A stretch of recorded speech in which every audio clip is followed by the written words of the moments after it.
రాజిరెడ్డి గారు అదేంటి పింక్ ఆకాశం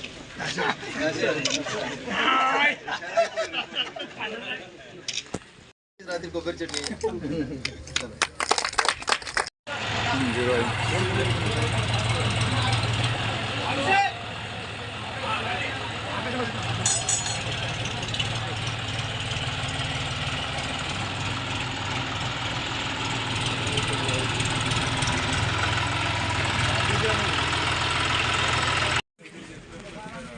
మీరు మీద పడుతుంది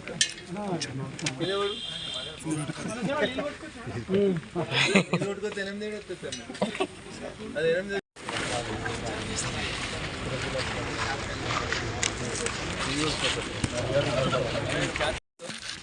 సిసిఐ ఆధ్వర్యంలో పత్తి కొనుగోలు కార్యక్రమాన్ని ఈరోజు సిద్దిపేట జిల్లాలో కూడా ప్రారంభించడం జరిగింది. మిల్లుల యాజమాన్యాలకి రైతన్నలకి ఒక విజ్ఞప్తి, మిల్లు దాకా తెచ్చి మళ్ళీ ట్రాక్టర్ వెనక్కిపోయి మళ్ళీ ఆరబోసి మళ్ళీ తీసుకురావాలంటే ట్రాక్టర్ ఖర్చు, డీజిల్ ఖర్చు, లోడింగ్ అన్లోడింగ్ ఖర్చులు ఇబ్బంది అవుతుంది. కాబట్టి దయచేసి మిల్లుల యాజమాన్యాలకి, సిసిఐ అధికారులకి, రైతులకి ముందు ఒక అవగాహన సదస్సు పెట్టింది. ఎంత తేమ ఉంటే ఏం చేస్తారు, ఎట్లా తీసుకుంటారు అనే విషయంలో ఒక క్లారిటీ ఇవ్వండి. రైతన్నల్ని కొంచెం ఎడ్యుకేట్ చేయండి, రైతులకి నష్టం కాకుండా చూడండి. తేమ ఎక్కువ వచ్చిందని మీరు బయటికి పంపడము, ఆయన బయటకు పోయి దళారికి అమ్ముకోవడం, ఎంత అంత దాలని పోయేటువంటి కార్యక్రమాలు చాలా చోట్ల జరుగుతూ ఉన్నాయి. కాబట్టి నా విజ్ఞప్తి, ఎప్పుడు వాన పడుతుందో ఎప్పుడు ఎండ కొడుతుందో తెలుస్తలేదు. పత్తి పండించినటువంటి రైతు తెల్ల బంగారం అనుకొని ఎంతో కష్టపడి పండిస్తారు. దానికి పార్టీలు లేవు, దానికి ఒకటే ఒకటి ఉంటుంది, తెల్ల బంగారం దాని పేరు. దాన్ని రైతన్నలకి నష్టం జరగకుండా మా అధికారులు అందరూ కూడా జాగ్రత్తలు తీసుకోవాలని చెప్పి అప్పీల్ చేస్తూ, మా రైతు సోదరులు కూడా ఆగమాగం కాకూరి, ఒకరోజు కాకపోతే రెండో రోజు ఎండబోసైనా చెట్టు రేట్లన్నీ ఈ గేటు మీద ఫిక్స్ చేయాలి. తేమ ఎంత ఉంటే కొంటారు, ఎంత ఉంటే ఏమైతే ఫిక్స్ చేయాలి రేట్లు.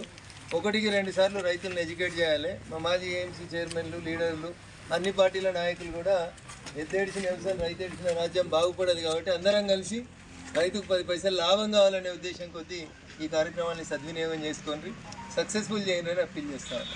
వెనకటికి 4,000 ఉండే 2014 కంటే ముందు, ఇలా 8,000 అయింది దాని ధర. సో పెరిగింది, ఇంకా పెరుగుతుంది భవిష్యత్తులో.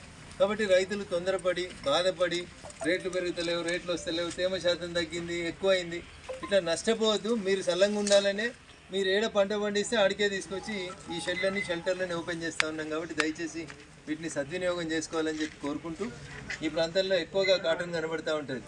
కాబట్టి కాటన్ రైతన్నలకి వారికి సమీపంలోనే ఈ సెంటర్ను ఓపెన్ చేసినందుకు సిసిఐకి, రాష్ట్ర ప్రభుత్వానికి ఈ సందర్భంగా కృతజ్ఞతలు, శుభాకాంక్షలు తెలియజేస్తూ అందరి సెలవు తీసుకుంటాను.